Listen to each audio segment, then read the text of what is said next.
Hello, everyone, and welcome back to a third episode of Skader Things. I'm Obby, Hello. and I'm joined by my two co-hosts, as usual, Blue and Evan. Hello. Hello. I'm Blue. You're Blue? I'm Blue. Hi. Nice to meet you. I don't know, you're That's looking a Evan. little white today. I know I'm a little on the pale side today, but I Yeah. brought my Why not guitar. you? I don't know why this guy's not gray. Like, He why is do you call gray, yourself actually. Evan when you're gray? I like being grey. What do you mean? But is it gray with an A or gray with an E? That's really the question. I prefer grey with an A, I, and an E, just so that everybody can shut up. Oh, wow. I'm a gray with That's an A spicy. person. I think I prefer grey with an A. I don't know. I don't really have an opinion. It's not really something believe it or not, I don't really think about that. Oh, see, it's something I think about all the time. In fact, a friend of mine and I were just like discussing this a few weeks ago. Is like, which is the correct version?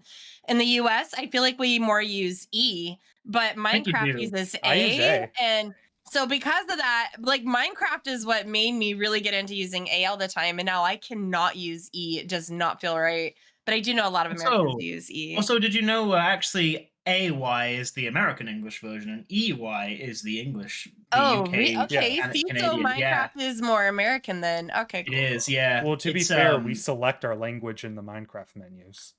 We also kind of like, I also feel like there are just some differences between language, like American English and English, where they're so small and subtle that like it's very interchangeable. Like I'm sure there have been conversations where I've said GREY for grey, and then others where I've done GRAY. Like How can you very pronounce them differently? Great. you Great. can't. No, I'm saying Oh. like typing, like messaging. Okay, Yeah, no, you I'm said not like say, grey. so I was like Sometimes he pronunciating types. it differently. No, sometimes he types E, sometimes he types A. I'll tell you one thing that I used to pronounce differently, even though they are not pronounced the same, even though they're pronounced the same, like in every single way. There are no differences in how you pronounce it, but I used to pronounce them differently to help me learn. You know, like the different theirs, like THERE, Yeah. THEIR. Right. So when I was learning the differences and like when to use them in the context, I would do THEY apostrophe re. I'd say there. I would say that to make myself know. I would pronounce THEIR with more air, like there. And then THERE was just there. And that helped me kind of remember the differences between them in spelling and context. I don't actually pronounce them like that out loud in general, but mentally, Wait, do you do this in your I head? hear them. You guys and your Mentally, I ability hear to them. hear Yeah. yourselves. My gosh. Okay, but like unironically, I kind of do the same thing, Evan. But instead, like for EIR and ERE, I pronounce them the same way still. But for apostrophe RE, I pronounce it like there. Like there, yeah. Yeah, I pronounce it a little bit differently just to like remind myself, hey, that's how I'm supposed to use that in that kind of context. By the way, has your monocle always been gray? No, it's actually very observant of you. So usually my skin is gold, but I was trying to upload the skin file. I was trying to upload the skin file, and I have the grayscale where it also grays out the monocle, and I kind of prefer it. So I think this is going to be like I kind of prefer default. it too. I think it fits more. I think the gold is a bit sort of standout. I mean, that's what made it so good, though, that it did stand out, I feel. Yeah, you looked a little less posh at the moment, so well, I have to go back to gold. Right. Posh people don't need to flaunt their wealth. Speaking of other colors, I'm actually in a different skin than I normally am. I'm technically in my original skin, but this is the first podcast. This is the first podcast I've used this skin so far. Actually, wearing your robes. I wore my usual today too, and I haven't had this on in a few months, so I'm very lazy. It's kind of nice to be back in my OG skin. I just don't really change them very often. You can give me a skin and I'll just keep it, and I just can't be bothered to click like 4 buttons just to change the skin back. So I'll have like my Halloween skin on like all the way into like late November until somebody finally pesters me into changing it. I'm like, oh yeah, that's a thing. Actually, Evan, you made my skin. Do you remember this? Yes, I do. For me. Yeah. So and even more, I have even more trivia about that. I made a physical statue of that skin before that skin was really made. That was for your area in 2021. Yeah, when I had cancer. Yep, my blue build. Yep. Because you loved Freya, I thought, how can I make Freya Fortnite skin in Minecraft? So I built the statue, and then you liked it so much that you asked if it could be a skin, and so I show you. I did that. So yeah, it was definitely very cool.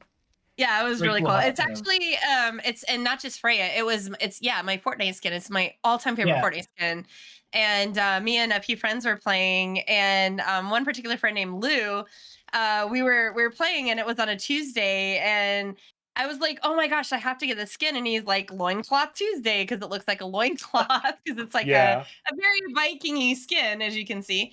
And it became my default. And so getting it in Minecraft, having you make it for me in Minecraft was so cool. Like, I'm still so appreciative for that. Oh, definitely. And it's funny because, again, usually it's you make the skin and then people make statues of it. So it was quite funny that like your skin was originated the other way around. I physically built the skin before I actually drew it for you. So did you like build it to scale like you'd normally do for birthday builds?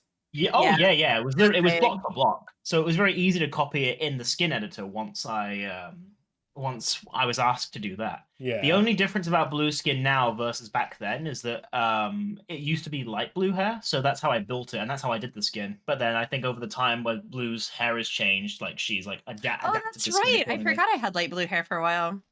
Yeah. We should get Amanda to teach you how to play the Roblox Fashionista game and see how well you do on it, I feel.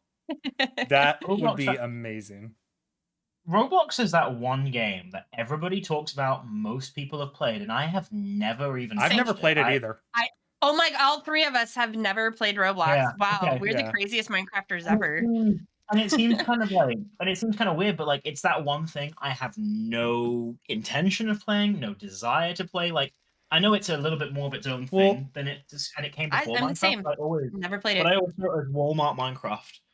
Well, to be fair, the way that I view Roblox is basically just like, if you remember back in like early 2010s Minecraft, where they were all these mini game servers and they were just trying to be unique and diverse, offering like a mini game that no one else was playing. It's kind of like that if you could not limit it to block choices. Like you could limit it to just like actual game design. And it's pretty cool to see it. It's just not my cup of tea. I've had zero desire to play that game. It seems to have more, and I know Americans play it a lot too, but for some reason, I don't know why, and I'm talking only from personal experience, so I'm not saying this is a norm. This is a norm in England, but for some reason, every person my age seems to get into Roblox and talks about it like it's normal. You have teenage people, like you have teenagers, like late teenagers, like early people in their early 20s who I have met, like multiple of them, who all play Roblox or joke about playing it later. And I'm thinking, like, when did Roblox used to be that game that everybody made fun of? When did this become such a normal thing that British and again, it feels like it's a British cultural thing. And again, I know Americans play it. I get that. Like, there's no denying it. But for some reason, it feels like British people have more of an obsession / attachment to it. Like, I know, like, some skaters who talk about it, like, who are from England, they also talk about Roblox a lot, or they talk about how they've played it recently or how they're going to play it tonight. Like,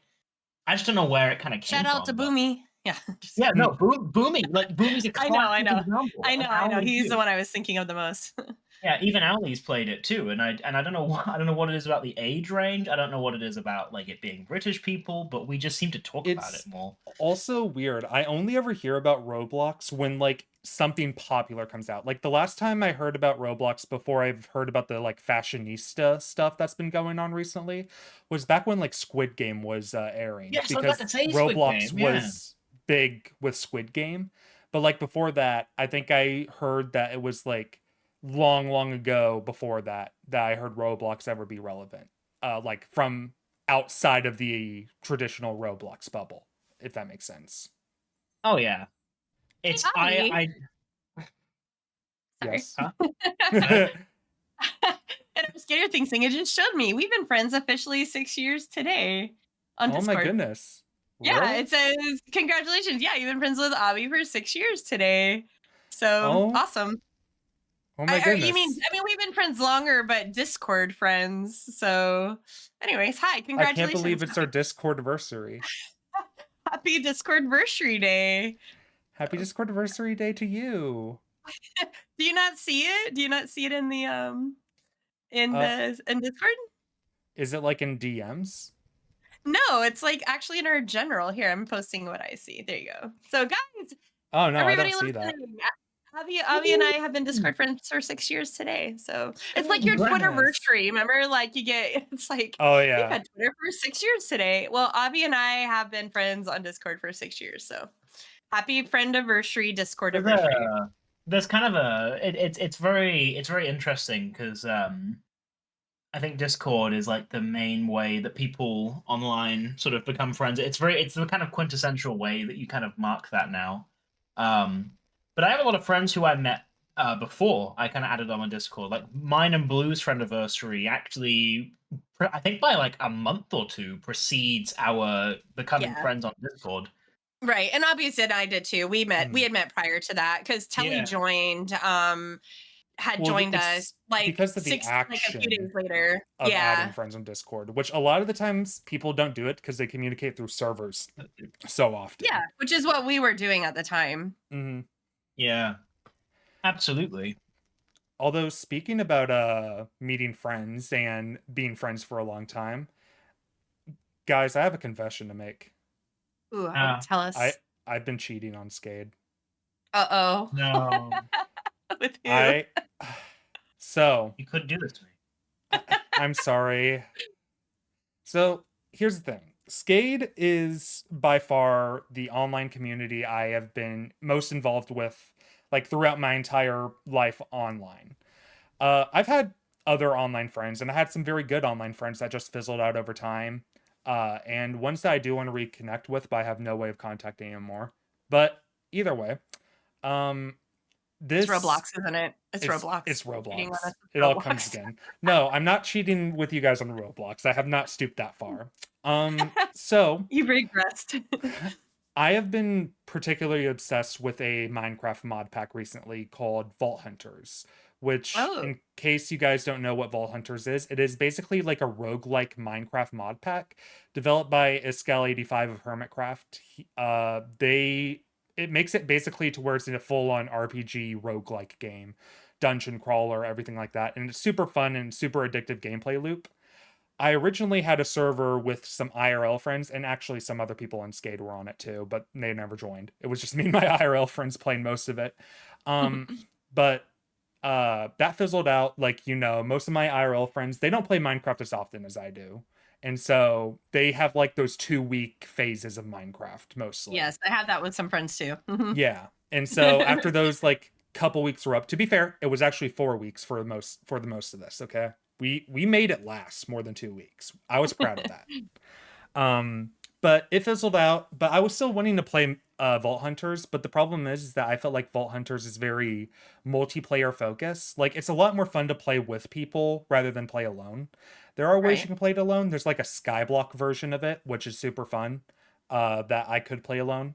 But for like basic Vault Hunters, it's just more fun to play with people.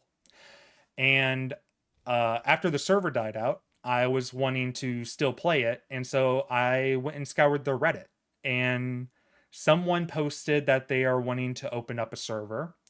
And for the first time in like 4 or 5 years, it's been since I've like joined another, like actively proceeded to join another community online. Like, I have not done that like since I joined the original, like before Skade. Like, it's been like over 6 years since I joined a full new group of friends. And so I was very nervous to do it. I was asking like questions to the person who made the Reddit posts beforehand, and then I actually just went in and did it. Originally it didn't go too well because the server was hosted in the UK and it was very laggy to us Americans. However, one of the other people in the server decided to make a server for all the Americans to play on. And so far, it has been honestly some of the most fun I've had in Minecraft in a long time. It really, that's so cool. it really irks me back to when original Asgard started, when I was just playing on it constantly all the time, Yeah. and had an unhealthy obsession with it. But um, I met this really new friend, a really good new friend from it named Vim, and she is really fun to be around. Like, we've been doing vaults together, been just playing Minecraft together on here. We built next to each other and everything like that, and it's been just like incredibly fun to actually get back into joining a whole new community. And I know I'm saying this to the people who I'm cheating on right now. I am I was so gonna sorry. say, skaters, don't worry, Obby won't leave us. I am never leaving Skade. Okay. Uh, I love Skade too much, and it is my main online community. But for actually just being able to go to a whole new server, a whole new community, and just have an actual good time. And to be fair, everyone who I've met on the server are like full grown adults, like way older than me, except Vim. Vim is younger than me. She is like in her 20s, like early 20s. But everyone else is like has kids and like grad students level of like age. So I am like considered a baby compared to a lot of the other people on that server. And it does feel very nice to not have to worry about like catering around children, even though we don't really have that on Skate anymore, because like a lot of our skaters have grown up to the past the point of being 18. It just still Right. feels nice that one, I don't have like kind of not necessarily an expectation, but like I kind of have a self expectation that I need to be at least a decent role model for the people who are younger than me. When on here, I don't have to be that at all. Like I can just go on, play, not talk or talk to people, and just run vaults and scream and yell when I die. So, uh, it's been really fun though. It's cool. And in Skade, like one of the things about us that sets us a little bit apart from other servers is we encourage people to play wherever they want. That's what we have said from day one. It's go out and make friends, because it's like I play in other communities too. So you're not the only one. I think a lot of us do. And it's kind of nice because you get different experiences, you meet different people, have different types of friendships, and make memories. And that's what it's about. It's not about isolation and isolating someone to one server. It's we from day one have said that we encourage you guys to do that, to go out and join new communities, because it's like I see skate as like home base, if that makes sense. It's mhm, home base. It's where I feel the safest, and I'm just really at home to with everything we do, because we do so much more than just Minecraft. But at the same time, like there are other games in other servers that I play on that is like you said, where you don't have to be so, oh gosh, I'm a lead, or for me, oh gosh, I'm a Valkyrie, I can't fuck this up. Yeah, I can over there. Absolutely, I can. I can be the blue that isn't, Valkyrie blue, which most of you guys see anyway. yeah, But yeah, it's kind of fun. I know Evan can probably relate to that too a little bit. That Yeah. sometimes it's nice to not be the one in charge, and just to kind of be the kid and the one screaming and causing chaos and all that. So as all mhm, three of us do very well. So yes, I think that's rad. I'm really happy for you, Abby. And it's thank always you. good to rekindle a game. Minecraft is one of those, and I'm sorry, skaters, you're going to hear this, but Minecraft is not my favorite game. And there was a time that it was, absolutely. There's been a few times in the last, I would say, 8 years that it has been my favorite game. But it kind of comes and goes. I burn out. I burn out very, very easily on it. And so I'm like you. When Asgard starts, I'm like, I love modded. It's very hard for me to play survival vanilla Minecraft anymore. I'm Well, I very mean, much a that's just modded me in player. general now. Like modded Yeah, Minecraft is my favorite game. yeah, modded well, yeah, and in having different variations of it, different, like, that keeps it fresh. Oh yeah. And then I'll always hit a point where I'm like, I miss survival Minecraft, and then I'll play it hardcore for like, I don't even Honestly, know, maybe a couple months, and then it burns out again, and then I'm back to playing another game. So have not missed survival Minecraft at all in the last 3 years. I've stopped playing I vanilla. have. In fact, I even talked Evan to playing some survival with me, which was fun. And then we got busy, as it happens. And then Evan's been now playing he's playing. survival again. Yeah, he's playing it again. And I'm watching him. I'm seeing him stream, and I'm like, fuck, I miss that. Like, I kind of want to do that. But for me, it's like I would rather play survival vanilla Minecraft on a modded server. You can still play a pretty survival vanilla Yeah. game, but have the beautiful biomes and all the cool blocks and like So for me, it's like I will always default to wanting to more play on a modded server, which is why we have modded servers. But Oh it's yeah. just fun. It's just a lot of fun, and I'm very excited for like Cobblemon, which will be coming out soon, which will be doing some Cobblemon. I'm excited for because for me, I got to change it up. I can't just have the same game all the time. I just can't. I burn out. It's so easy. Mm-hmm. Especially with Minecraft specifically. Mob fights. We just had a really cool mob fight today, by the way. We have a new arena. It's a Halloween themed one. We had these crazy Halloween, mobs that Nin cooked up that was so crazy. And I love stuff like that. But actual vanilla, building a house and having a farm and stuff, I hate to say it. Dude. I burned out too many years Oh. of it, playing too much of it, and it's nice to have modded where you can, do all these. Modded is like so many games within a game, It it's like you is. burn out on one side of it. Well, that's cool. Now you can go, tackle a new side of modded. And then you've got like what you're talking about, which is more specified modded. I don't know how you'd call that, but It's like more of um, a genre of modded. It's weird because yeah, I don't genre. actually You'll never consider burn out Vault on modded Hunters ever. Minecraft. Like Yeah, exactly. I You get when so many I mod packs and see it's not even the game anymore, but it's still oh fun. yeah. Like I do have a general like modded Minecraft survival playthrough, and it has kind of ruined the fun of building for me because there's this mod called framed blocks, which is a mod that allows you to shape blocks in very many different ways. Like you can create like mini cubes, you can create like half slabs, so like you can make it a quarter slab and stuff like that. Jeez. Yeah. And it has kind of ruined building for me. Like I do not Yeah. like building with regular blocks now. Because Yeah. now that I have the ability to just like make trims and stuff like that on my survival world, it's just so much more fun, honestly. Yeah. That's Like I why can modded. pay Modded more kills attention to you. detail. I had a really hard time. I actually played vanilla for a few years on an old server and left and went and played modded for like a year and a half, almost 2 years. And I struggled coming back to vanilla. I mean, I think anyone that was around me, which I know you were at the time, anyone that's around me only heard me ever talk about, wow, I really miss modded. I wish we had this, and modded we have this, and modded, and it's just so hard to go back. And that's why I only get that itch to play it like maybe twice a year, if that, as far as survival vanilla goes. But modded, I could get so deep in and just not come up for like 6 months, be like, oh, hi everybody. Sorry, I've been playing modded Minecraft. It's Hmm. that addictive for me. It's so addictive for me. Well, as the only non-modded addicted person here, Evan, how is Evan's like, what's how is the beta vanilla experience?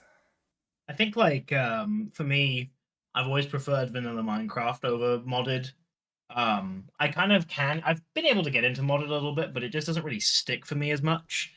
I just prefer classic Minecraft where I'm not mining like millions of ores, and even though you can ignore some of them, like you always end up getting more than you want anyway, and you get like 800 different stone variants that you don't recognize. Like I remember when vanilla Minecraft added andesite, granite, and diorite to the game, and I remember I Yeah. hated it because I was like, why? I don't want all this random like crap littering my inventory. I just want to mine stone. Oh my goodness, Uh, though. it's Honestly, become you so were so normal right now, about but that, though. Like, yeah. ever since, and this especially become more apparent. Sorry to take away from your talk, No, it's all but right. the main reason I love modded Minecraft, having a proper storage system.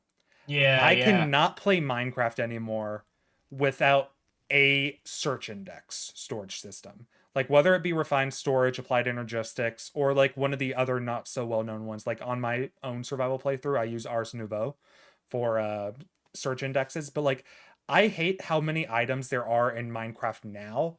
Adding on all the other modded items makes it overwhelming that you need to have that search index in order to Yeah. just search for your items in chests and things like that.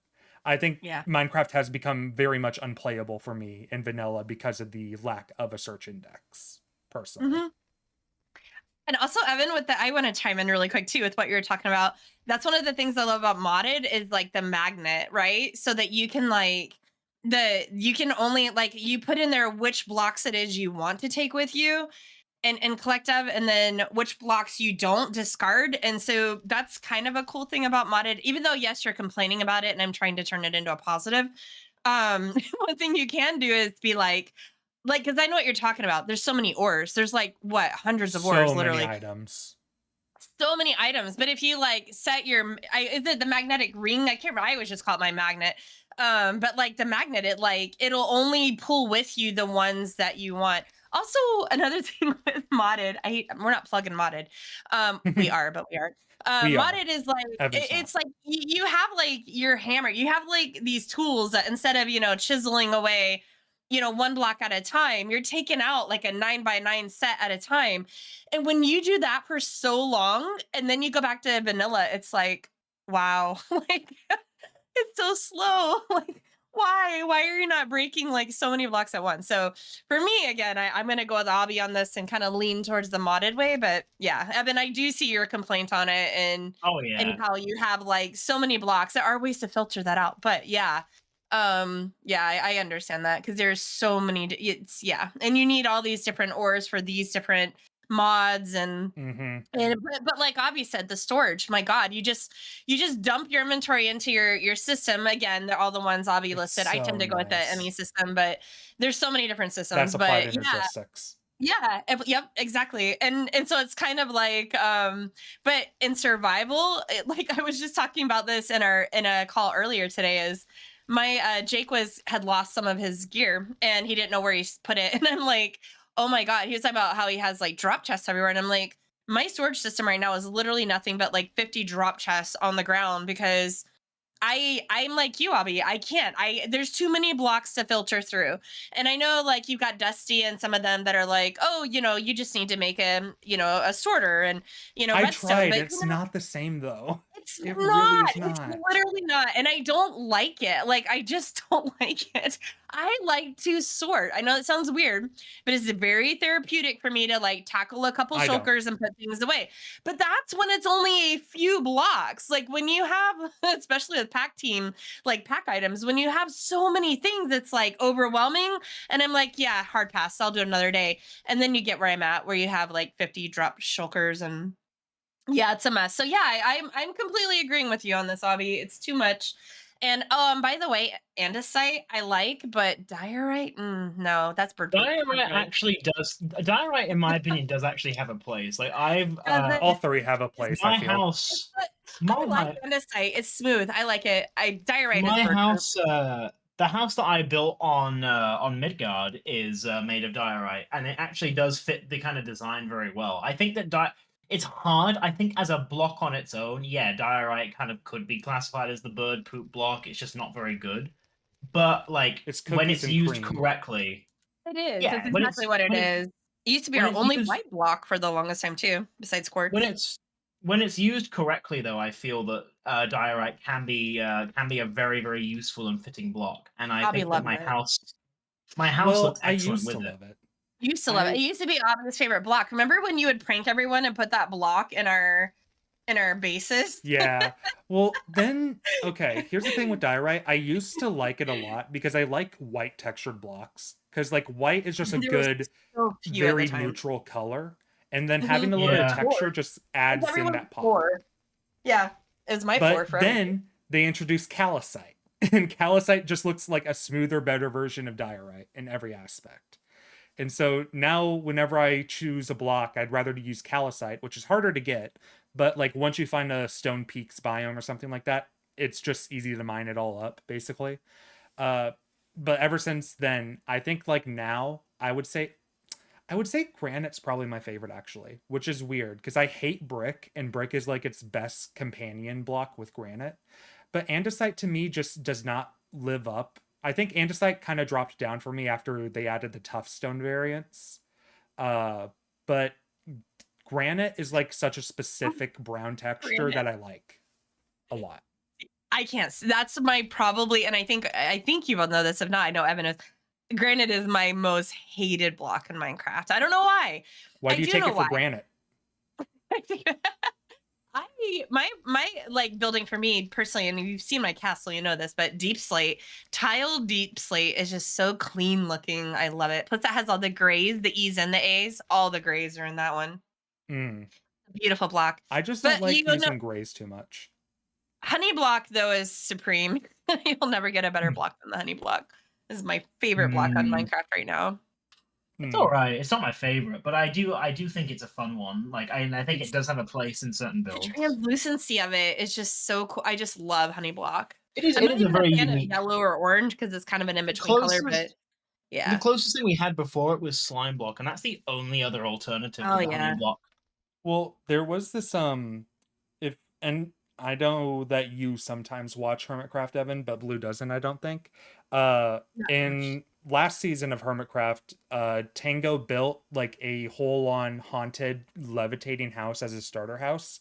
And instead of using windows, he used honey blocks as the windows. Not to like see through it, but it gave off the effect like there was light coming out from the house itself with the honey blocks there. And it looked so good. If I can throw up a picture on the screen, but I'll send it to you, Blue, so you know what I mean. That sounds Because I think you would like to do something like that. It's actually a great way to make it look like, yeah, like it's glowing in there, like your house is. That's awesome. That's a great idea. But enough about Minecraft.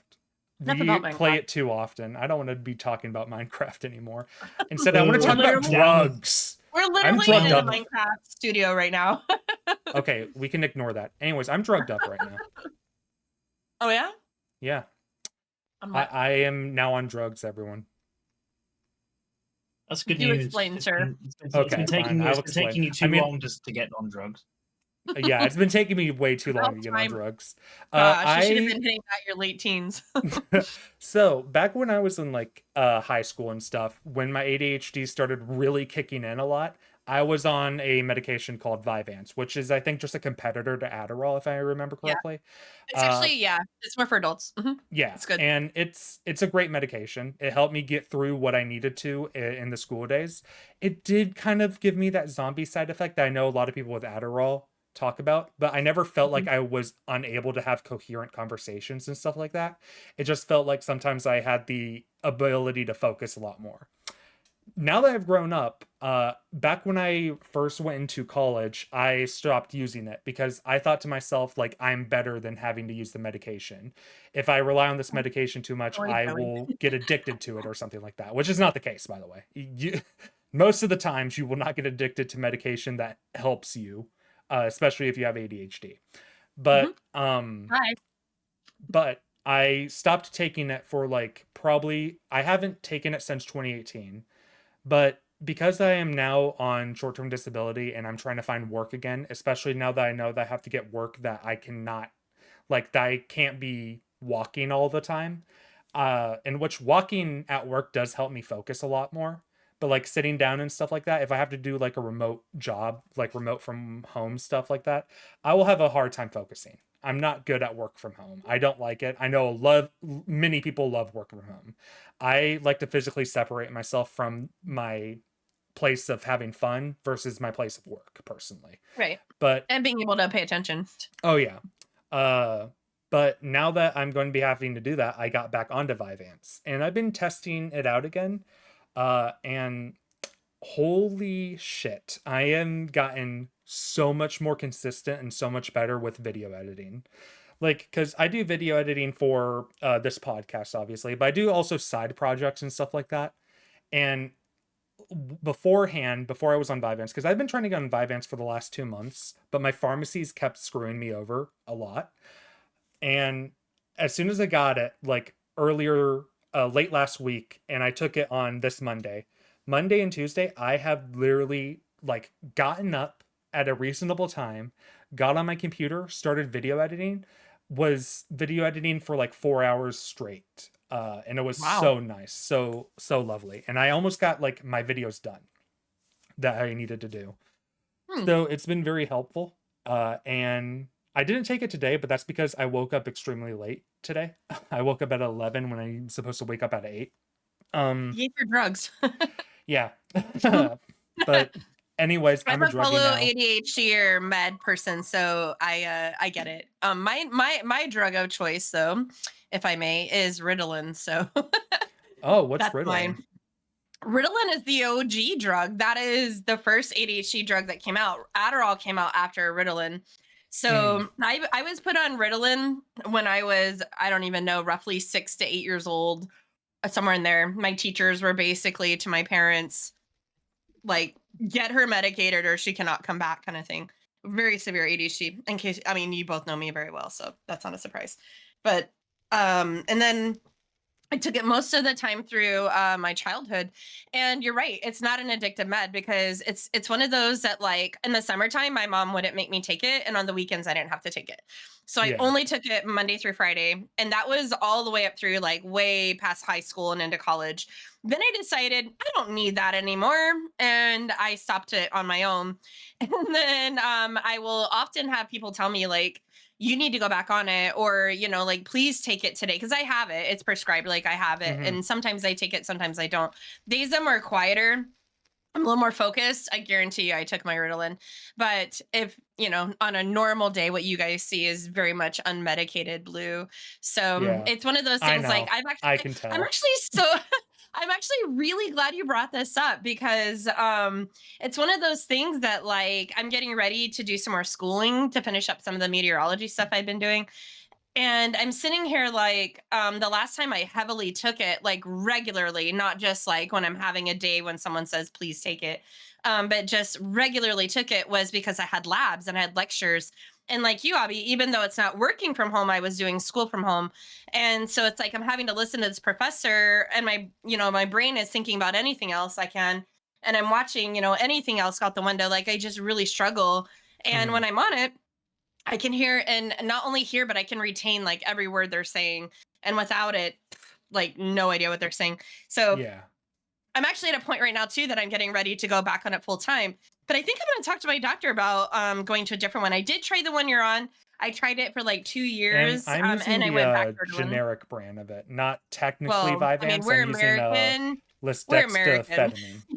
Yeah, we're American. We have to. Yeah. I think the generic for Ritalin is, like, it sounds like methamphetamine, but it's not methamphetamine. It's like, Yeah. but it starts with an M, but it's like a similar word. And I'm always like, well, that's why it works so Well, I well. mean, Geez. ketamine is just like a very typical name in medications. Mm, So, it in any is. It is. case, So yeah. But It's a yeah, so pretty I'm it's a really pretty glad you brought standard it up. thing. So Evan, you might be sitting next to two more chill people here very soon. How do you feel about that? to be fair, I Oh didn't take it wow. today. I don't have anything in me today. I Hi. feel I feel I feel so blessed. So Yeah, we're it's gonna purposefully not take it on days we record. we should talk about this, Avi. We should post about this in Positive Health too, or even the new mental health channels. But Positive Health, it's like, I there's will quite say a few one of thing us though. ADHDers. There's quite a few of us here. I will say one thing though that has not been as positive an experience with it. Vyvanse kills my appetite. Like literally the first day that I took it, That's ADHD meds. Yeah, yeah, I did Ritalin's the same not way. eat. Like I woke up at 8 a.m. I did Hmm. not eat until 7:30 p.m. when I first took it. That's one of the biggest side effects, is it's appetite suppressant. And Hmm. so there's some people that will try to get on the medication just for that, as a diet, like a form of dieting. Don't do that. You're ruining It's it for the crazy. rest of us. If you're That's doing that, stop. one that's horrible for your Stop. metabolism. Let's just It's put that out horrible. there. Stop, because you're Like messing it up for us actual ADHDers. you'd But rather want to do intermittent fasting, and especially like for me, that's what I as do even though every I day. don't have, even though I am on the medication, like I force myself to have something for Yep. lunch now. You have to eat, yeah. Yeah, And actually, but I some eat very doctors, small. they like, and I know Alyssa's also on this medicine, and I know Alyssa would not mind me saying that. And her doctor, I remember, actually kept track of her weight, and if she lost too much weight, they will take you off of the medicine. And that's something that's very common in it too. One of my friend's sons who's on it, he had, like, dropped like 10 pounds, which, for a kid is a lot of weight. Yeah. And so they got to a point where they had to reduce the dosage because of it. So appetite suppressant is a big side effect of it, and you you have to almost like set an alarm and be like, oh yeah, I have to eat. By the way, I Yeah. also do intermittent fasting. I do that. But I mean, but you have to luckily for get that me, in. I'm already obese, so it won't be that. It You are won't be a not. while until they tell me, "Oh, you're losing too much They're weight." like, sir, you've I'm dropped fine. 200 pounds. And it's Yeah. like, yeah, I hope so. It is. It's one of those, like, I remember my doctor being like, it's kind of a good side effect for some people, but in other cases, it's an incredibly scary, dangerous side effect. Because if you already struggle with eating or you already don't eat enough, then yeah, you're definitely going to be losing some weight, and that's not always a very good thing. So Oh yeah. yeah. So, anyways, now that I've talked about my drug addiction, thank you for both being here at the AA meeting. It really means a lot to me.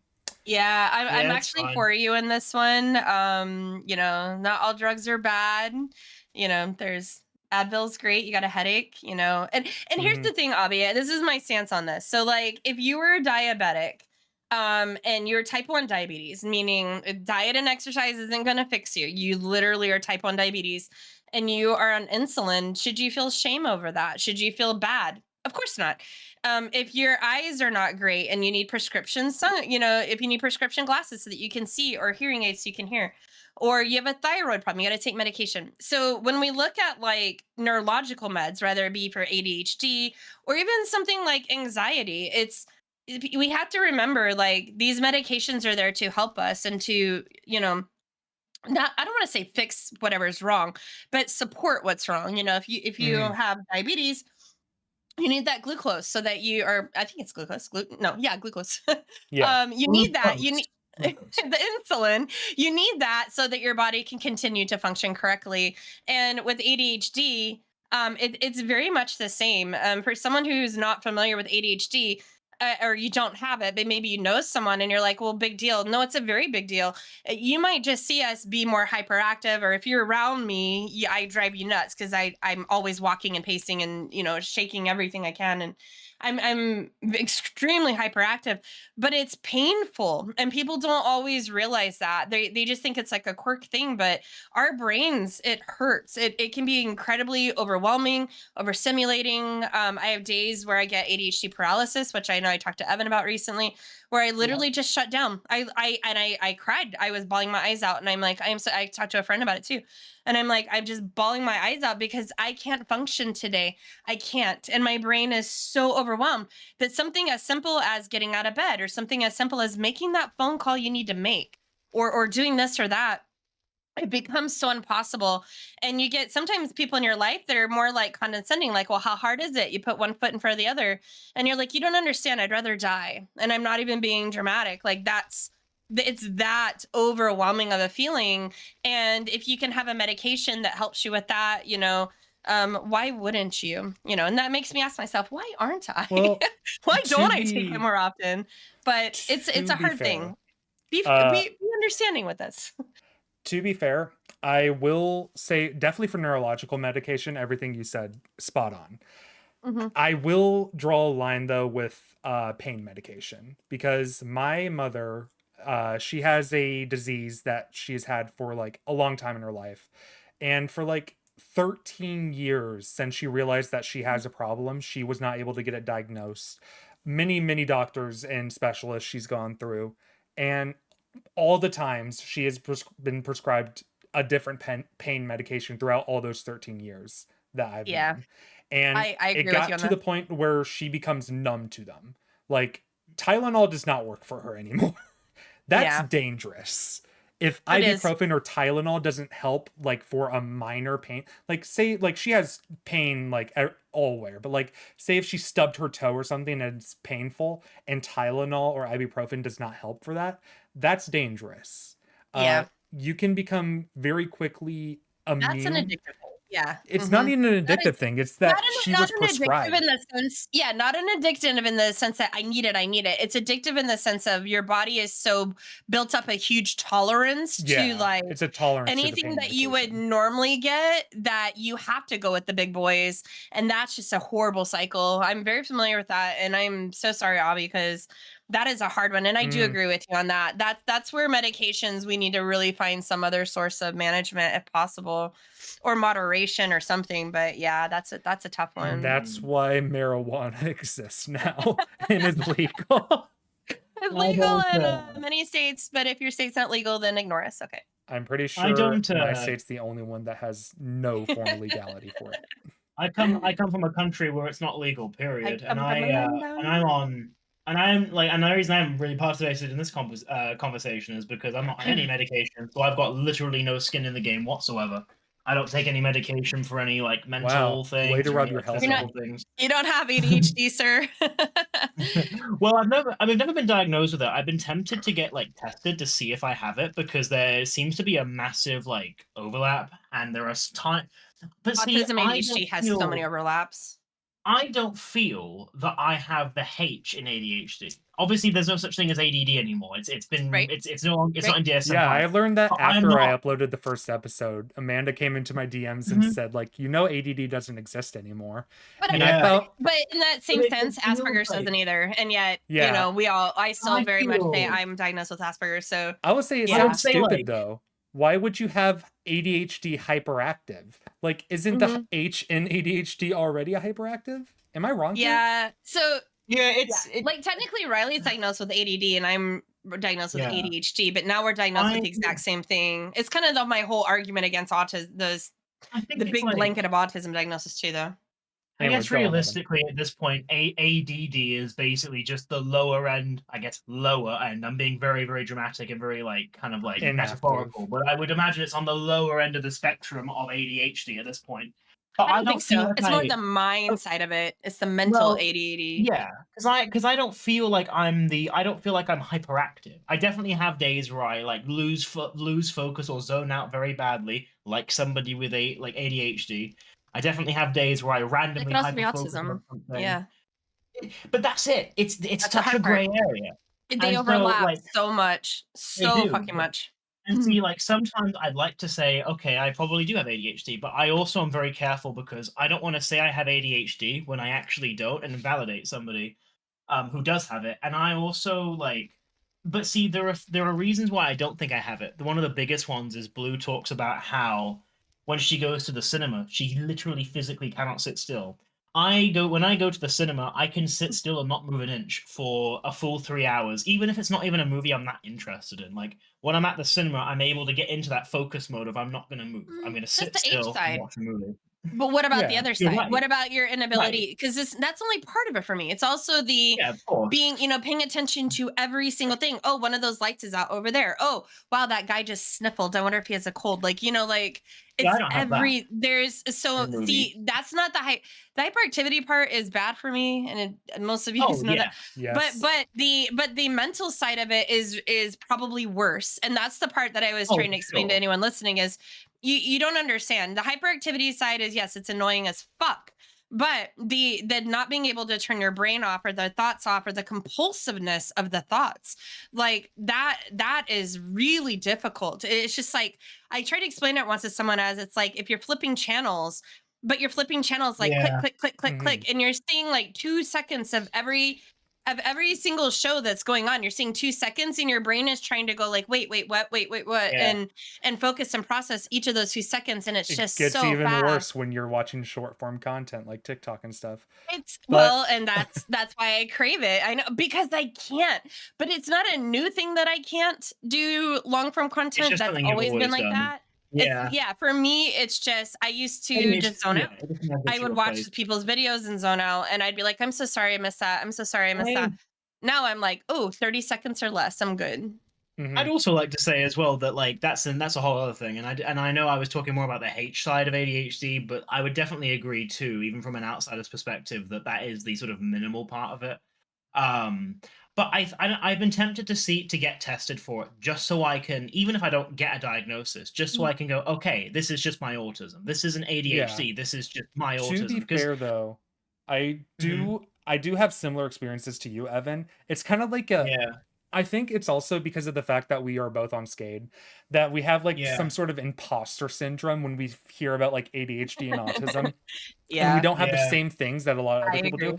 I know for me, since I am like a lot more extroverted than introverted, and I know most people with autism just have like a lot more introverted side, IRL. And when I hear that, I'm like, am I actually autistic? Am I? Yeah. I mean, technically now I'm considered PDD-NOS, so I guess I'm not, but like I was considered autism the entirety of my age. I was an Asperger's. Hi. Yeah, I'm a PDD. We're irrelevant now. Yeah, PDD-NOS is pervasive developmental disorder, not otherwise specified. Yeah, it's like you have autistic tendencies, but not enough for that, like the diagnosis. That was kind of how it was given out. And I was so angry because at the time I was working as a therapist, and at the time when that got reverted, all the kids that had PDD-NOS and Asperger's, they lost their services because of the DSM-5 when it got changed. And I was part of the group that went out there and literally held signs and protested. And I don't do that if you know me. So like, it was a really big deal to me because kids like you would have lost your services in the state of Arizona. It's interesting too because it's changed so much. Like I find one thing I find quite difficult, like for me right now. Sorry. You guys are hopeless. Listen, okay, a little bit of behind the scenes talk, by the way. I am not like in first person mode right now. I use free cam in order to record these episodes. So right now the perspective you guys are seeing of me is the same perspective I'm seeing of me. So like I cannot like place blocks normally. I just wanted to come sit next to you for a second. It's my compulsive impulsiveness. I'm so sorry. I was take your medication, Blue. To it. I'm here. If I may. Sorry, go ahead. One thing I struggle with nowadays is when I was a kid, when I was diagnosed with autism at the age of 3. Like I was diagnosed very early in my life. Like I don't have a memory of not being autistic. It has just been my life. My exact diagnosis was high functioning autism. So it's very like bizarre, and I understand the reasons why. So nothing I'm about to say here is to invalidate or question why this is. But for me, it's very weird that a diagnosis I always had was high functioning autism. And of course, I never told people I was high functioning. I just said I'm autistic. But it's very weird, like for me, that my exact diagnosis, the exact label that was used to describe me in a more professional and specific sense, is now a label that's arguably one that's considered by most people to be really offensive or revisionist about autism. And and sometimes I kind of almost feel like a little bit fraudulent in that way. It's like I am what people hate in that way of like the labeling system. It's okay, and again, Evan. I get why people we can hate you for other reasons, but it's okay. Of course. Wait, so can you explain that a little bit better? Because I got a little lost in your translation. So you hate that you are the person now that is high functioning? It's not so. You know me, I hate that term, but like it is the thing. That's not it. No, that's not what I'm saying. Can you explain it a little bit differently? Sorry, because I did get a little lost in your translation there. I was more saying it's weird now as an adult and as like a late teen when I started learning that the functioning labels are considered offensive. It was weird for me to hear that and kind of understand and accept that this is a norm now, when my exact diagnosis growing up was literally high functioning. Like that was the formal diagnosis I was given. It wasn't like as if people called me high functioning or low functioning. My exact diagnosis by a team of psychologists was literally high functioning autism. So it's very, so I guess age 3. I'm sorry, wow. Were you even verbal by then? I was barely verbal. Oh, the process of my high functioning? That's crazy. Yeah. I don't know exactly I'm surprised they would even give you that so young, because autistics are typically they're in their hardest years, like 0 to 5. My diagnosis was over a span of months as well. Like I was being constantly taken to this like center where I was being observed by a psychologist. Like my diagnosis was a very, very like my mother. High. That's crazy. Yeah, my mother told me the exact story about it a few months ago, so I'll probably have forgotten some of the small details. But in essence, yeah, it was sort of a process where one teacher immediately thought I had it. She got very offended by that, and basically, of course, he doesn't. And then eventually, she realized, oh my god, like okay, this might be a reality. We had somebody. I see more as Asperger's. That's why. I see very much more. And see, Asperger's though, you wouldn't. Did you talk late? Did you talk on time, or did you talk early? I talked late. I didn't say my late. first That word might be until why they went autism and not Asperger's. But at the same I think time, it I was. also talked. I didn't talk until I was almost 4. The So high I mean, and functioning I thing still got definitely is. Asperger's. The high functioning thing definitely is a mystery when you consider the circumstances. I don't know exactly why that was, but that was You should what ask your mom if it was PDD and OS, because that is the kind of more term that we in the US more use for high functioning. Let me put it this way. I had never even heard of PDD and OS until I joined Skade. So I'm very, very doubtful that was I know, but it might just not be a thing that's talked about in the UK then. Yeah. It might be a UK specific thing. I mean, maybe US, I would find. I'd be curious to see your paperwork. Yeah, I'm PDD sure. and OS. Can you dox yourself for my I'm curiosity? almost like. Tell us your city and town, and then we'll look it up for you. Just kidding. I mean, I could be wrong, but like from like everything I was told, like that was literally the diagnosis I received was high functioning autism. I guess all I was we saying, have like a grading scale, like so there's like different things, and that's all changed too. Like Anyway, I was actually diagnosed twice, like 2 separate times, once with Asperger's and once with moderate autism. But my point was more like, anyway, the reason I said all that was just that it's weird that that's like kind of the label that I was new and had a very like didn't have any opinion on and didn't even think anything of it. It was like, oh, okay, this is just the way they describe it. And now it's like a term that like has been universally regarded as not a very like good one. So I guess I just kind of always found that quite like ironic. Like when I got to the age where I heard about that. Can I say for a second why I hate that term? So I understand why you do. I've worked with a lot of autistics, you guys know that, and behavioral stuff. And I can tell you, like, the higher functioning the child is, I feel the more they suffer. Lower functioning autistics, they get more attention. And a degree, they get more services, they get more therapy services, they get more things. But on top of that, they're less attached to the world as far as embarrassment goes, right? So like kids that are more higher functioning that I work with, they hit this age where they realize their meltdowns in public are just not okay. And it's not because their mom's telling them it. It's just they realize people are looking at me. I don't like that. That's when we start what, guys? Masking. That's when we start masking. That's when we're still raging inside. We're still upset, but we don't do it publicly. And this is where I'd get parents that would come to me and say, like, little Johnny here, he comes home and he screams and he throws his backpack and he hits his sister. But at school, they say he's an angel. I don't get it. And I work with the school, I work with the teacher, and we find out that's because he desperately needed sensory breaks. He desperately needed better routine.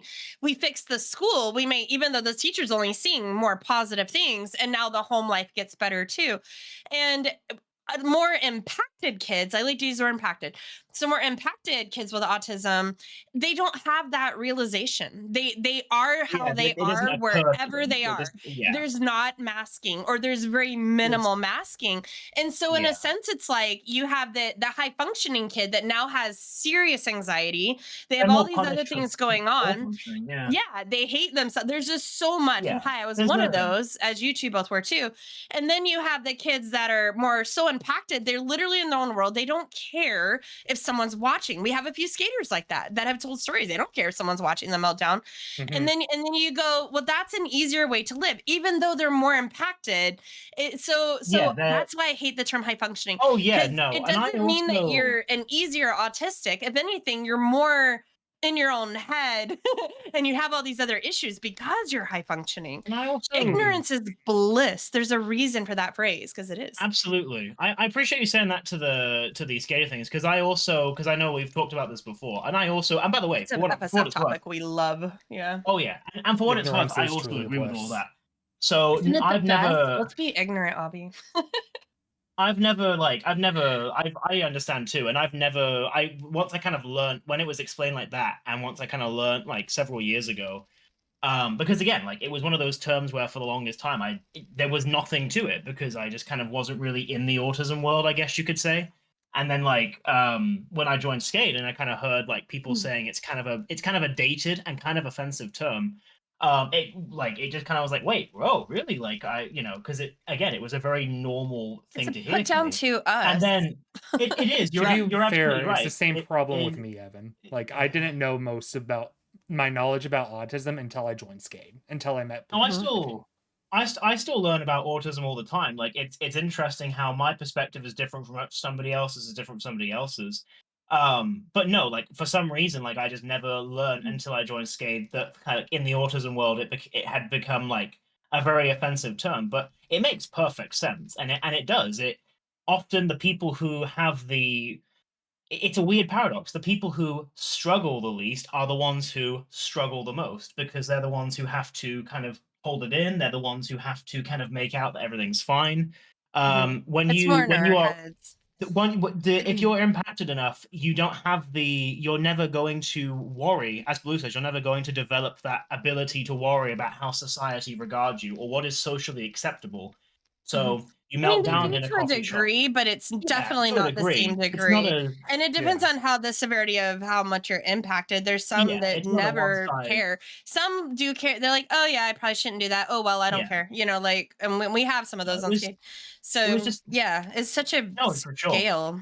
Mm-hmm. It was just, and that was why I brought it up. It was just High weird that like functioning autism, the term that HFA. I was diagnosed with was the one that would become, for very good reasons, the kind of like the no term in the world. And I don't use it either now because I also agree. And as somebody who was high functioning, it's definitely like that. People don't know the struggles I go through every day. People don't know like how hard it is to live with autism because I externally come off as somebody who has it all together when I really don't.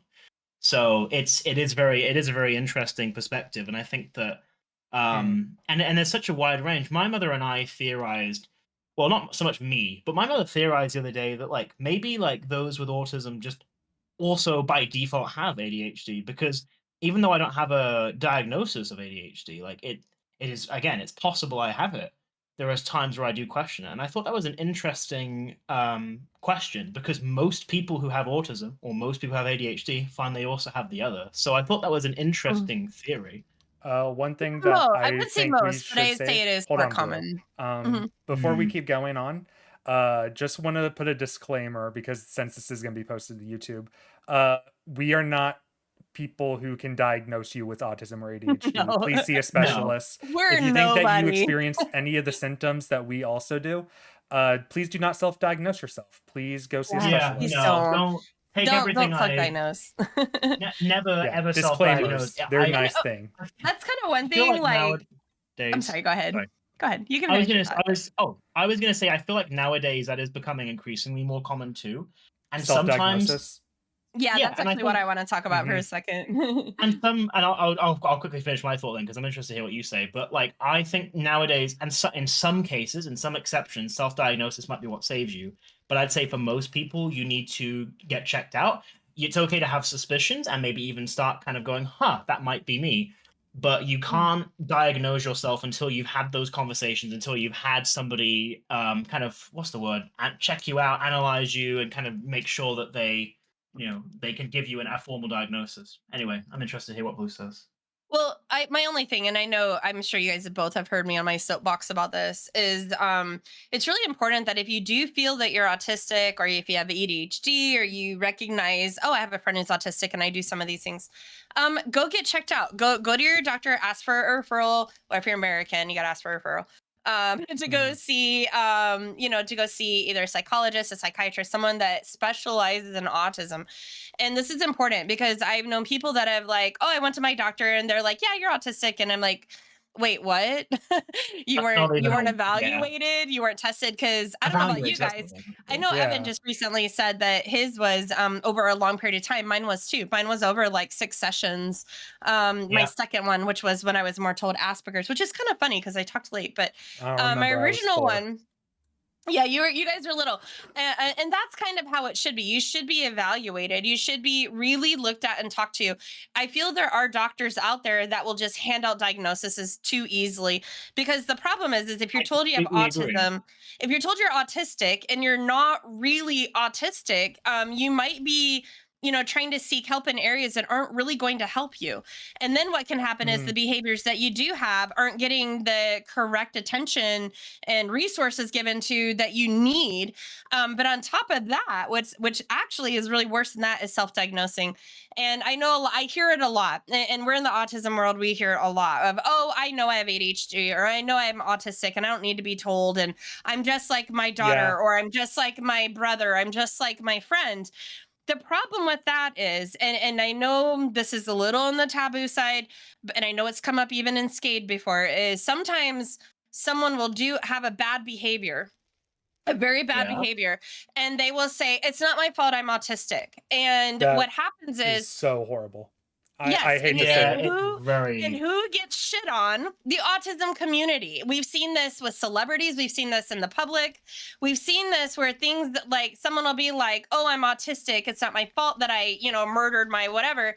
No, that's not an autism thing, number one. Like, we're scared of that shit. That's just you. And two, and that's you. But what happens is, what happens is it negatively affects the autism community, and the wrong representation happens, and people will get in their head of that's an autistics do this. I saw that, No, they don't. That's not autistics. And it seems like the loudest people that want to represent autism end up not even being autistic. They have their idea. Oh wait, you line things up. Well, not all autistics do that. Oh wait, I'm autistic, everyone. Look, I flap my hands. Well, why are you flapping your hands at 25? Most of that behavior typically stops by age 6. Oh, I didn't know that. Well, that's because you're trying to read how to be autistic. You're looking at kindergarten autism and trying to apply that into adult life, and that doesn't work. So my big, and I just kind of want to finish my thought on this. My big thing is if you feel you're autistic, go talk to a doctor that actually understands autism, that will really thoroughly evaluate you. And if they can do that in one session, no, go somewhere else. Go somewhere else, because it does take a long time of observation. Like Evan said, his was over months. I agree. Mine was over like an 8-week period. The second time I went, because even I that had already been diagnosed and I knew I clearly had autism, I was in a denial. I went through a little denial phase where I'm like, maybe I'm not, I want to just, now that I'm a little older, I want to get re-diagnosed again. And I went, and I was still determined autistic, but it was like, but that was over such a long period of time. And not just like, do you like to avoid eye contact? Guess what? There are neurotypical people that also avoid eye contact. There are neurotypical people that also can't handle some noises. And this is going to bring me to my final thought, which angers me when people are like, everybody is a little autistic. No, they're not. Fuck off. They're not. They're not. You just minimize something in me that I struggle with. I struggle with this. A lot of people are like, I would never cure my autism. Hi, I'm one of the autistics, and I know this is a big 50-50 split in the community. I would, if there was something I could do. I don't like that I have panic attacks in stores. I don't like that I can't make eye contact. ADHD, I won't lie. I would cure. Probably not my autism, but ADHD I would cure. And you know 100%. What's interesting? The autistics that are, I would even say high functioning, clearly as we are, more impacted, they absolutely would. But it always seems to be the ones that wouldn't are the ones that are like, always the fakers. My superpower. Autism's my superpower. It's your fucking what? I have me. I'm desperate to add on to that. Okay, Evan, I will be quiet so you can. I'm excited to see where you go. Go. Because pretty much I agree with everything. Okay.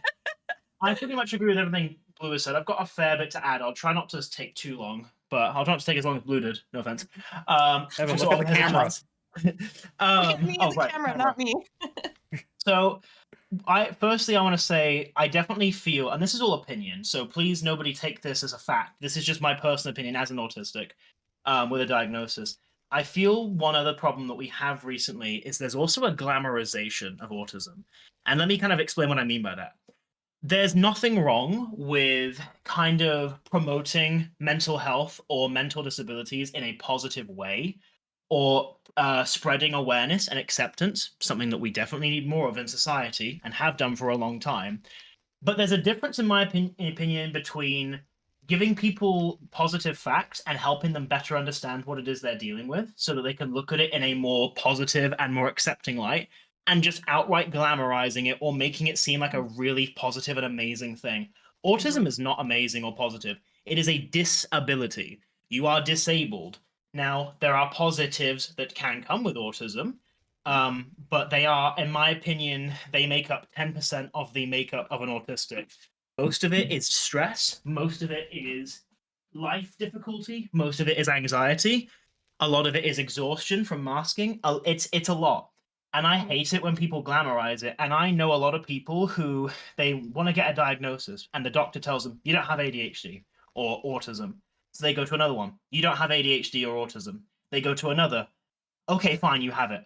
And I go, why are you so desperate for a diagnosis? Why can't you be happy that you don't have this? It would be like me pointing to my arm and going, I don't have an arm. Guys, I don't have an arm. Why won't you accept I don't have an arm? I can only use one arm. No, you can't, Karen. You've got two arms. Fucking use them. So I get very angry with people who glamorize autism as if it's some kind of amazing power.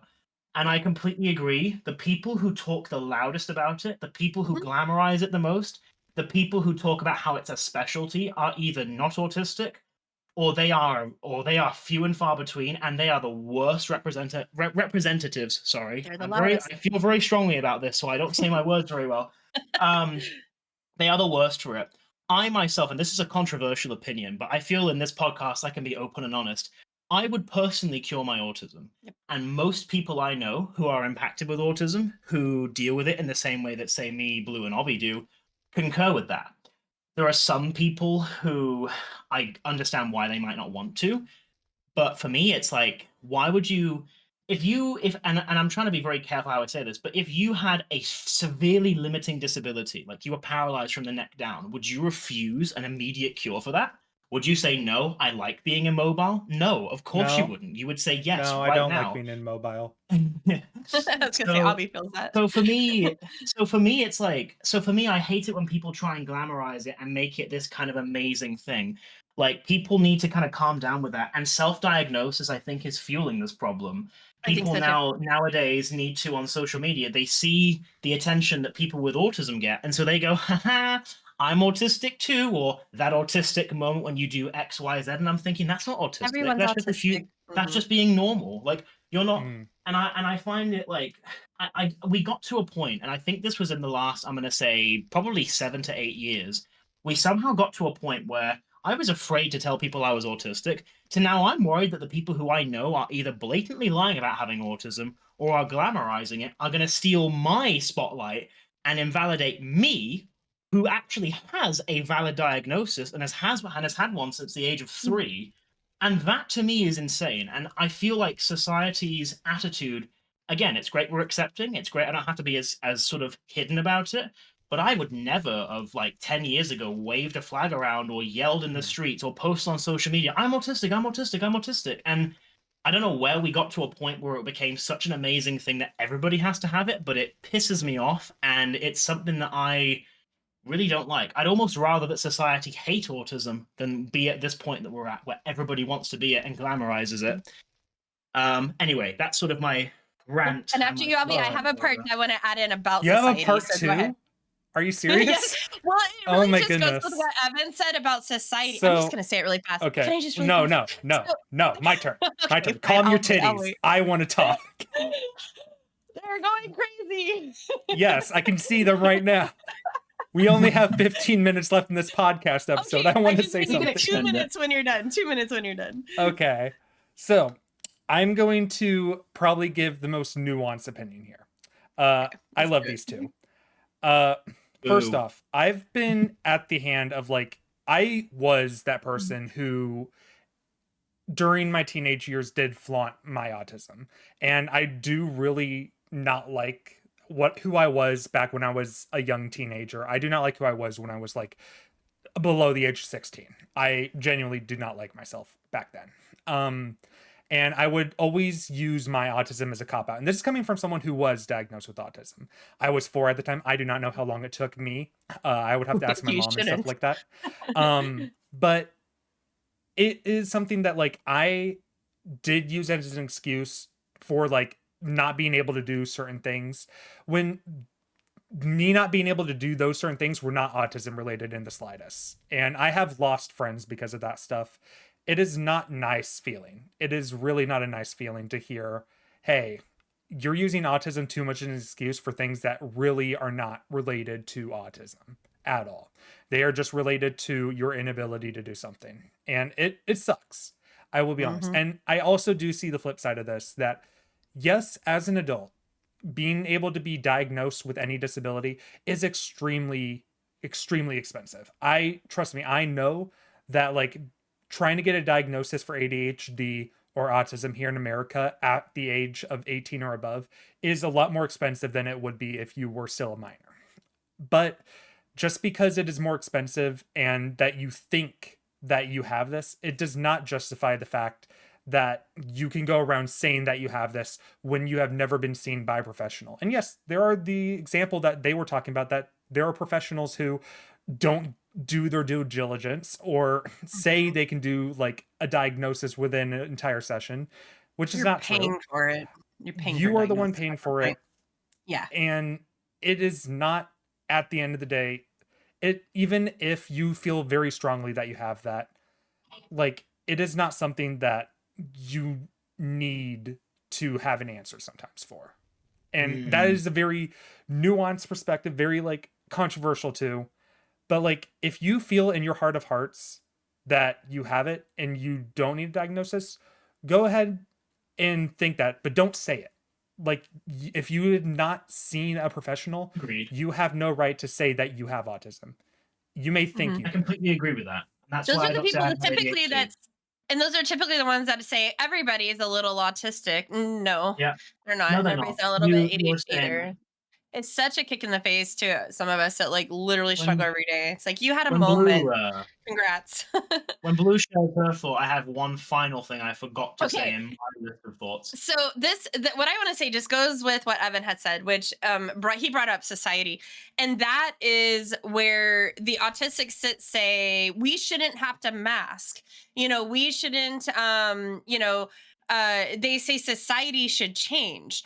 And that, if society changed and accepted us, flapping and, doing all these autistic things we do, that we wouldn't even like need to mask. We wouldn't do anything like that. And it's not that. And here's the reality of it. And this is why it's such a flawed kind of, I mean, in an ideal, like, what do they call that? Rose tinted glasses, unicorn fart sparkles world.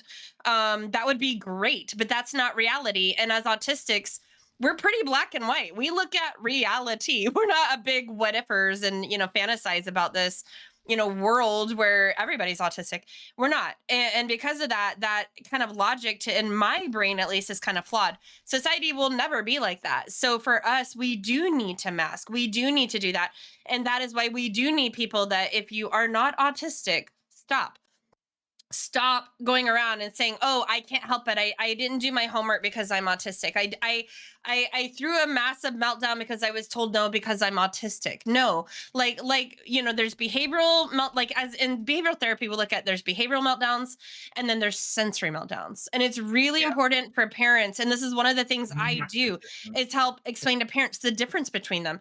If it's a sensory meltdown, you don't punish, you support, you teach them the correct coping skills. You get them to a safe place.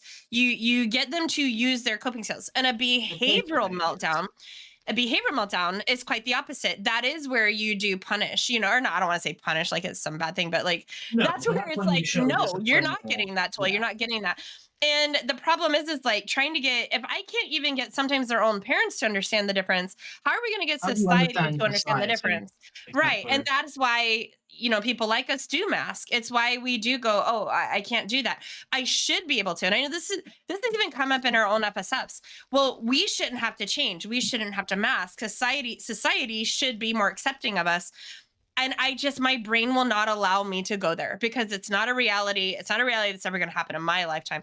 And the way our society is going, I think if anything, we're going the opposite direction on that. So that's all I kind of wanted to add, was the society should, because we do hear that a lot in the autism community, is We should be able to vocal stim in public. We should be able to, oh, this shirt's itchy, I'm taking it off, and it be acceptable because I'm autistic. It's not. I have itchy shirts I wear. I'm uncomfortable at times. I'm in loud restaurants, and I don't cover my ears and hide in a corner like I did when I was little. I sit there and try to grin my way through it. What do we call that? Masking. Yeah. So that's all, Obby. I'm sorry, Evan, you're the one that wanted to add on top of that. Oh yeah. So one thing I forgot to kind of get down to as well, and that was the people hiding behind the excuse of autism. And the real autistic people, if anything, they do it even less than an average person would. They don't. They use the autism card less than anybody I know. And in fact, to the point where when they'd have a perfectly valid reason to kind of explain away what they did as an autistic thing, which would have been valid in that situation, they still don't. And that's because a lot of people go, I did this bad thing because I'm autistic. No, you didn't. Real autistics, don't believe at all in using their autism as an explanation. In fact, they won't even dare explain why they did that, because even if that was an autistic thing, half the time they're little kids, they don't, or like teenagers, like Obby said, you hit a wall and you don't do that anymore. If I had an autistic meltdown right now and a bunch of people in the crowd saw me, I would not get up and go, "Sorry guys, had an autistic moment." I just get up, dust myself off, and apologize, and I'd walk away. I have a little bit of autism. So people, I'm a big believer in personal responsibility, and I believe that as an autistic, there are definitely moments where perhaps I can, what's the word? Accommodations can be made, or people could kind of, not brush aside, but kind of understand that maybe I did this weird thing because I have autism, but I would never use it as kind of a get out of jail free card. If I mess up at work, I messed up at work. That wasn't autism making me mess up. I messed up at work. If I was rude to somebody, you're being a dick. Yeah, you're being a dick because you're being a dick. You're not being a dick because you're autistic. My mother, one of the great things that she did when raising me is that no meant no and yes meant yes. If I asked for something and she said yes, I could have it, it was an absolute yes.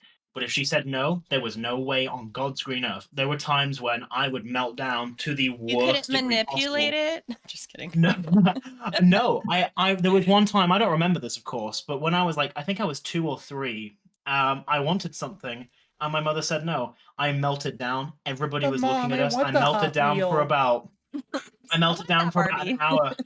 I melted down for another 2 hours. I melted down for a third hour, and finally a fourth hour. The answer was still no. And so my mother never, because that was a meltdown, and that was a behavioral meltdown, probably a combination of autism as well. But my mother made it clear from the day I was born that you can't get away with that kind of behavior, and you don't get the reward just because you screamed loudly in a shop. The answer is still no. A lot of people in that situation would just go, just give him the lollipop, just give him the toy car that he wants. But that doesn't teach me. But what does that do? It makes me know. You just train them. Well, I can tell you exactly, because this is what I explain to parents, are used to, because I don't really do this anymore. But I used to explain to parents, you just trained them. You trained your child to get whatever they want by melting down. Yep. End of story. That's what you just did. That's a behavioral meltdown, not a sensory meltdown. Sensory meltdowns are completely different. I was at the mall. I was in Spencer's. I got overwhelmed. I'm in the Macy's bathroom crying for 30 minutes because I had a sensory meltdown overload. I do, and too, a lot of that's done privately. As autistics, you probably both agree with me. You do that privately. It's not something that you go and post and put on Facebook and tell all your friends. And oh my God, I had a meltdown. I had a sensory meltdown today. It's because why? Because we are high enough functioning to understand that was embarrassing. And I remember actually did open up in a channel about that once, because that really did happen to me not that long ago. And and it's like, I can talk to other autistics about it and be like, has this happened to you? What did you do to calm yourself down while literally in a stall in a bathroom where the light's really fucking bright, because you never use the big light. You guys know that.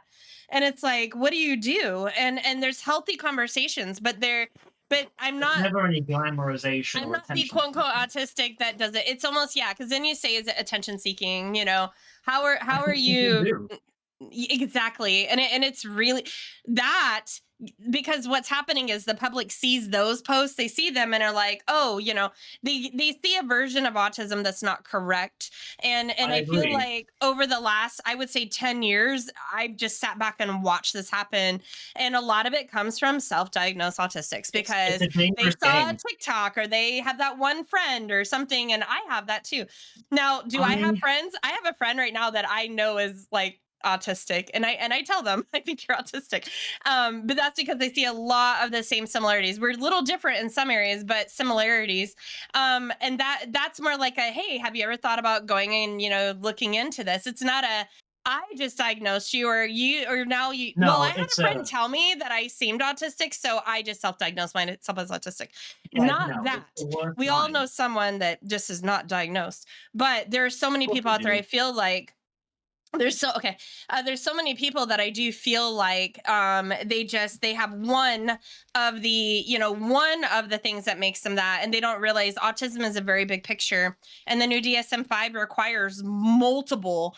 I mean, it's actually harder to get a diagnosis of autism this day than it was even 10 years ago, than it was 20 years ago, because when the DSM-5 changed, they took away a lot of the other categories where you can say, well, like for instance, Evan, PDD and OS is high functioning autism. So Yeah, you would probably, if right, you were in right. America, you would be the same diagnosis as Obby. Sure. Asperger's is a little bit different. I actually see you really as more Asperger's, because Asperger's has the ability to hyper focus Yeah, yeah. on Chinese history, on monocles, on the Roaring Twenties. Like, you are the picture child for Asperger's I probably in some am. ways. Yeah, in some ways, which is also considered high functioning autism because the intelligence side.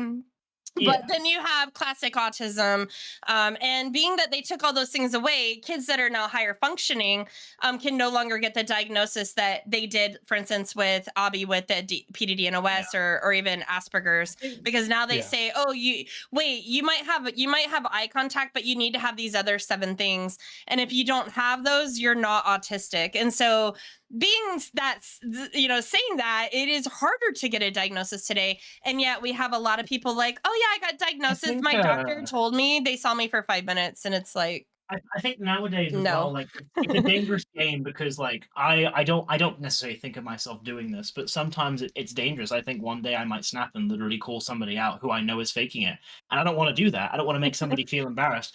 But it's like, how long can I go before I get fed up of seeing like people literally invalidate what I go through on a daily basis? Yeah. And I It's think in true. conclusion, since we're One getting day to I the will end, I out think Evan as a fake autistic. please We no. have that day scheduled already. Remember, Obby? We put it on the One, calendar. Oh, but I I can think do in that. conclusion, the real way to kind of destigmatize autism in the correct way is to not self-diagnose. It's to accept no from somebody. If you've been told by 3 doctors you don't have autism, shut the fuck up. You don't have autism. Stop Hmm. talking about it. But be You happy about that. I don't get, and I'm like you, also I don't understand. I It's like, oh, also I have think yeah. a nail in my eye. No, I don't have it, I guess. It's like, that's a good It's thing. like it is exactly like like why not? Because here's the great thing: if you or your child that you think has autism doesn't have it, guess what it means? Whatever is going on, whatever you think you're struggling with, Hmm. you have the full power to fix it. And that's my favorite part. If you have a child who Yeah. isn't autistic, that is the greatest news you'll receive because it means that no matter what they're going through, no matter what they're struggling with, you, with the right parenting, can get them back on track to having a healthy development. And as Yeah. an Or autistic, that is not as easy. and not only that, I just want to really add on to that particular thing, Yeah. is you have the ability to get them the help that they need for what it is they do have, because Exactly. there are other It disorders that narrows kind it of down. mimic autistic. It's like, okay, Yeah. well, and that's similar to ADHD. Just because you shake your knee doesn't mean you have ADHD. Just because you talk really loud and a lot doesn't mean you have ADHD, but you might have other things that go on. Of course, that's not the best example, but with autism specifically, you can say, okay, well, your child is exhibiting 4 out of these 7 things that would make them autistic. So they're not autistic, but those Yeah. 4 things, let's look at other disorders they might have so that we can get them correct treatment. You Because can as narrow we it all 3 down. in this call know, autism doesn't have a medication. There's no pill that you can take to not be autistic. But if there's something else going on, let's say it's just anxiety that is causing this. Let's say the things that you're seeing that you assume as autism is actually anxiety. There are medications for anxiety. So there might be something that can actually help your child. Exactly, that can help your child or help your teenager, or as an adult, help yourself with. But clinging onto a diagnosis that you just don't have, you're never going to be able to do that. Yeah. And in fact, you might bring more discomfort to yourself in that sense. You're just gonna ruin it. And I think that's exactly how we should end it, is exactly like that. Like, and I think that Obby is probably regretting like us even having this conversation, but this is I'm not regretting it at all. We're very passionate about this, and it's like, I could talk for days about autism and giving the wrong, and too, you get some autistic that talk and you think all these things are an autistic trait, and you later find out, no, they're actually a sociopath, and you're like, oh man, like, I think that Obby's trying thank you for listening to us. Hey, thank you for listening. Trust me, I am never one to like try and cut off a conversation with you guys unless if it's a good reason. And this could go on for hours, literally. I have to edit these videos. That's my reason. Obviously, editor, he says wrap it up, we wrap it up. There's gonna be so many things like to like edit on and stuff. Oh man. And don't worry. This is all gonna be uncensored. Love, though. Like it's not, I'm not putting down anyone. Me saying I would fix my autism, that's me. Like Evan said, that's not, it's not a Skade thing. Skade is very 50-50 on it. We've talked about it at FSS I'll say it. I probably wouldn't fix my autism. I would fix my ADHD. I probably would be okay with being autistic the rest of my life. And the reason is because they actually gives me some benefits whenever I'm doing specific monotonous work with autism. So that works. It makes sense. And for me, it's a very individualized thing. It's very, and so that's why I said at the beginning of my rant is that it's my what I've said today is all personal opinion. There's nothing factual necessarily about it. This is just my observations. This is my feelings on it. So, and those that love their autism, that's great for them too. Like literally, I'm jealous. Exactly. If anything, I'm jealous of that, and I'm thankful that if we both have to have this, at least however you have it is in a way that works for you and isn't painful. A lot of my stuff is painful. A lot of noises physically hurt me. Like when I get touched unexpectedly, I get sick, physically sick. I would change that in a heartbeat if I could. But I'm really glad to know that other people can't. Disclaimer at the beginning of this video saying that we are not professionals. We're not professionals. We're not worthy. But we are three. When I was going into this episode, I was like, okay, I can say that I'm cheating on Skade, and that will be a great clickbait title for this. And then we go on for literally almost an hour talking about autism. So we're autistic, of course we are, and our audience is probably. If you're wondering why the title and the disclaimer are so different, that's why. Drugs and autism, with the side of cheating. With the side of cheating. All right. Anyways, I think it's time to wrap it up here. Yep. Thank you for being my wonderful guest or co-host, not guest. Yes, and speaking actually, guests, I think our next one might have a guest. Yeah, I think number 4. We'll have to talk about and discuss that. But thank you all for watching. This has been Skader Things with your crew here. Hola. Hola.